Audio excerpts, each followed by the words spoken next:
तर नमस्कार मित्रांनो, एटीएम ब्लॉग या चॅनल मध्ये आज आपल्या स्टुडिओवर आलेले आहेत ते शंकर बाबूराव घाडगे. हे मावशी गणातील भाजपचे उमेदवार आहेत. तर आता आपण त्यांच्याकडनं जाणून घेऊया त्यांनी कशा पद्धतीची ही कामं केलेली आहेत आणि जनतेनं देखील त्यांच्या पाठीमागे कशा पद्धतीने भक्कम उभं राहायचं हे आता आपल्याला थोडक्यात ते सांगणार आहेत. तर चला मग आता आपण डायरेक्ट त्यांच्यापाशी जाऊ. तर नमस्कार तात्या. नमस्कार.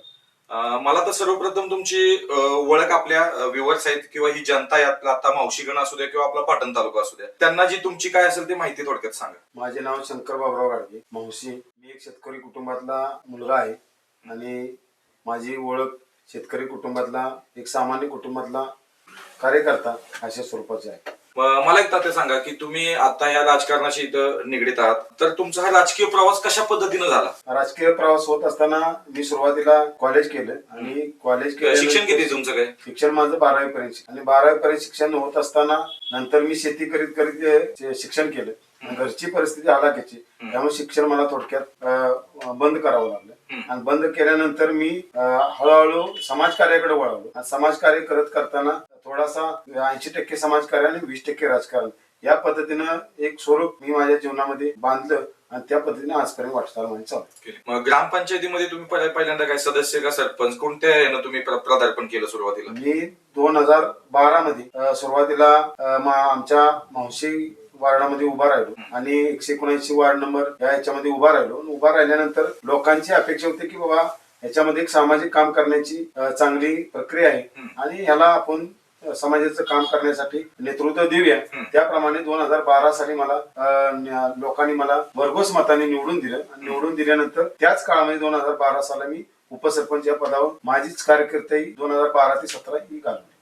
मग तुम्ही त्या पदावर असताना गावामध्ये कोणकोणती विकास कामं केली ती लोकांना पूर्णपणे फायद्याची ठरली आणि आता देखील तुमची ती लोक नाव काढतात? 2012 ते 12 साली जेव्हा उपसरपंच झालो तेव्हा गावामध्ये अंतर्गत कुठलेही रस्ते नव्हते. त्या ठिकाणी मी कॉन्क्रिटीकरण करणं आदरणीय विक्रमसिंह पाटणकर दादा हे त्यावेळेला आमदार म्हणून होते. त्यामुळे त्याच्या काळामध्ये जो निधी त्यांच्या याच्यामधनं मिळाला त्याच्यामुळे गावामध्ये अंतर्गत रस्ते निर्माण केले आणि ते रस्ते निर्माण केल्यानंतर जी काही पाण्याची थोडीशी समस्या होती ती सुधारण्याचा प्रयत्न. आणि मला कळते की तुमच्या मावशी गावामध्ये देखील 24 तास पाण्याची सिस्टीम तुम्ही केली. अक्षरशः मोटर देखील लावायची गरज पडत नाही, 4थ्या मजल्यापर्यंत देखील पाणी गेलं. ह्याच्याविषयी थोडक्यात मावशी गावातल्या किंवा पाटण तालुक्यातल्या लोकांना थोडं सांगा. 2017ला लोकांनी जेव्हा भाजप सरकारने लोकनियुक्त ही संकल्पना सरपंच आणली आणि त्या याच्यामध्ये पहिल्यांदाच मी लोकनियुक्त सरपंच म्हणून लोकांनी मला भरघोस मताने निवडून दिल्यानंतर आपल्याला लोक जेव्हा काम करण्याची संधी देतात आणि संधी देत असताना मग आपण काहीतरी वेगळं करायला पाहिजे या उद्देशाने लोकांच्या मध्ये जागृती निर्माण केली आणि ती जागृती निर्माण केल्यानंतर मी इतर ठिकाणच्या ग्रामपंचायतीमध्ये आमच्या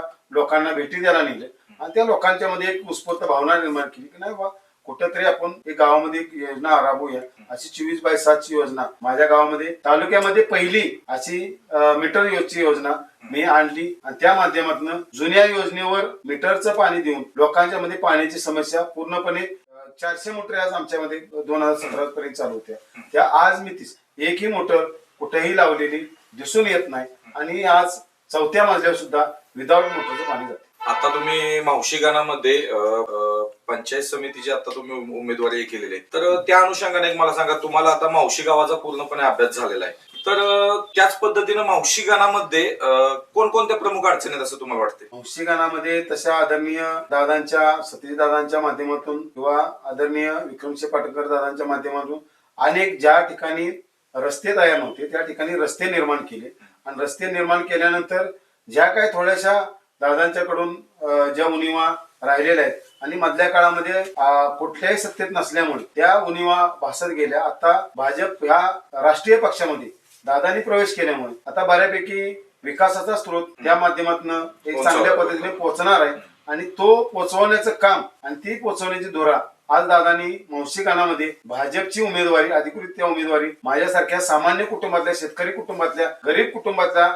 कार्यकर्त्याला भाजपनं उमेदवारी देऊन त्या मावशी गावाचा विकास करण्यासाठी कोणत्याही अडचणी असल्या तरी त्या तुम्ही पूर्णपणे मार्गी लावण्याचा प्रयत्न तुमच्या तर्फे होणारच आहे 100%.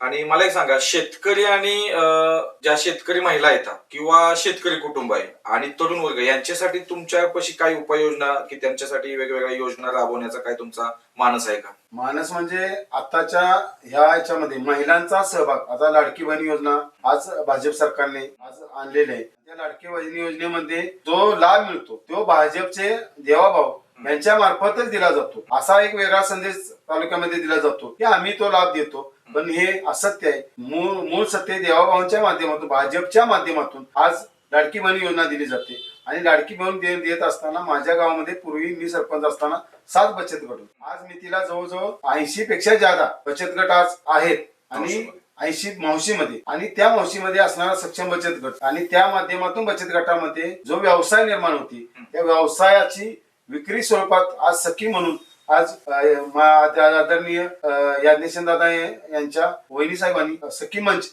हा स्थापन केलाय. आणि सखी मंचच्या माध्यमातून आज मावशी गावामध्ये जे काय बचत गट आहेत त्यांचा व्यवसाय त्यांना उपलब्ध करून देणे, अन्य व्यवसाय तयार करून देणे, असे जे काही प्रयोग करता येतील ते त्यांच्या मार्फत मी या मावशी गावामध्ये राहतो. आणि तरुणांच्यासाठी काय उपाययोजना तुम्ही करणार की त्यांना कशा पद्धतीने लाभ मिळवून देणार तरुणांच्यासाठी?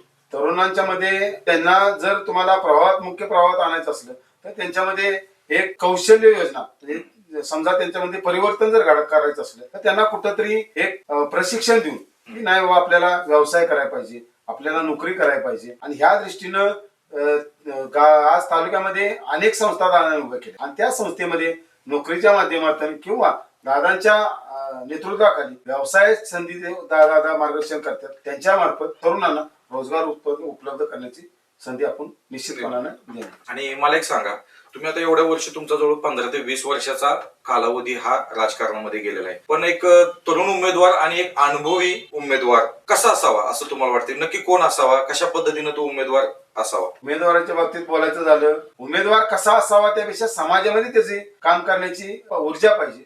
आणि ती काम करताना लोकांसाठी ज्यासाठी आपण निवडून जातो त्या निवडून जात असताना ती ज्या लोकांच्या अपेक्षा आहेत, लोक मत देत असताना हा कुठेतरी विकास करेल, हा कुठेतरी आपल्या मताला न्याय देईल, ह्या भूमिकेतून मतदान केलं जाते. आणि त्या मताला, त्या भूमिकेला आपण साधस असं काम आपल्याकडून या येणाऱ्या 5 वर्षाच्या काळामध्ये. आता मला सांगा, आता तुम्हाला भरगोसचा असा पाठिंबा तर आपल्या मावशीगणांना तुम्हाला मिळतोय, पण निवडून आल्यानंतर सुरुवातीच्या 100 दिवसामध्ये तुमची कामं काय असतील हे जनतेला जरा सांगा. सुरुवातीच्या काळामध्ये आपण ज्यावेळा निवडून आल्यानंतर पहिल्या 100 दिवसामध्ये पक्षाचा जो अजेंडा असेल, आदरणीय सतीश दादांचा जो काही प्रोग्राम असेल आणि त्या गावामध्ये ज्या काय अपेक्षा असतील लोकांच्या, अडचणी ज्या असतील, जे गावाचा भौगोलिक रचनेचा जो प्लॅन असेल तो प्लॅन गावानं दादांच्या मार्फत जो देतील ते त्याप्रमाणे ती काय सेवा गावाची करण्याचं काम आपण त्या गावाच्या इच्छेप्रमाणे, नेत्याच्या आदेशाप्रमाणे पुढील वाटचालीस करावं. आता हे तुमचं राजकीय जीवन पूर्णपणे झालं, त्याच्यामध्ये एखादा अभिमानास्पद एखादा क्षण आहे का तुमच्यासाठी? माझ्यासाठी अभिमान क्षण 2 आहेत तसे. ज्यावेळेला मी आज लोकनियुक्त सरपंच झालो त्यावेळेला लोकांनी जो दिलेला उत्स्फूर्त प्रतिसाद आणि त्या माध्यमातून मला त्यावेळेला निवडून दिलं, ते मला सुद्धा अपेक्षित नव्हतं. दुसरी गोष्ट, आता ज्यावेळेला मला सर्व गणामधील सर्व लोकांनी सहभाग दिला, माझं एक आदरणीय गाव जे दादांचं एकीचं गाव आहे, ते एकीच्या बळावर, एकीच्या गावामध्ये असणारे जुने जाणते कार्यकर्ते यांच्या आशीर्वादाने जी काही मला जो आशीर्वाद मिळाला त्या माध्यमातून माझ्यासाठी एक पर्वणी त्यांनी मला निर्माण करून दिली. ते खरोखर हा कार्यकर्ता कामाचा आहे आणि ह्याला आपल्याला दिलं पाहिजे. ते त्यांनी जे त्या आशीर्वाद दिले त्या आशीर्वादाच्या जोरावर आणि जी उमेदवारी मला मिळाली तो माझ्यासाठी खरोखर एक मौलिक क्षण होता आणि तो क्षण निश्चितपणाने माझ्या गावातील सर्व बांधवांना मी समर्पित करेन.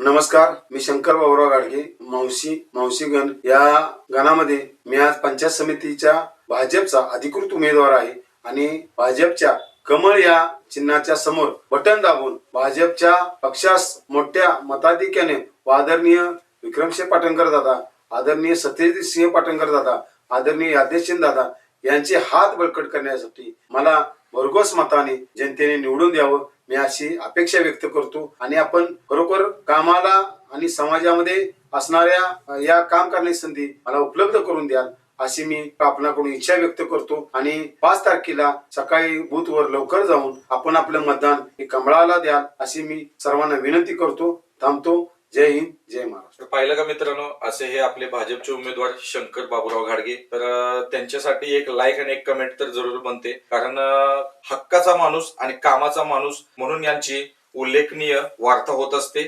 तर त्यासाठी तुम्ही भरगोसचे असं मतदान देखील यांना करा आणि आपल्या मावशी गणामध्ये एक चांगलं विकास कामं हे घडवून आणतील याची ग्वाही त्यांनी देखील दिलेली आहे. तर चला भेटू अशाच पुढील नवनवीन व्हिडिओमध्ये. धन्यवाद.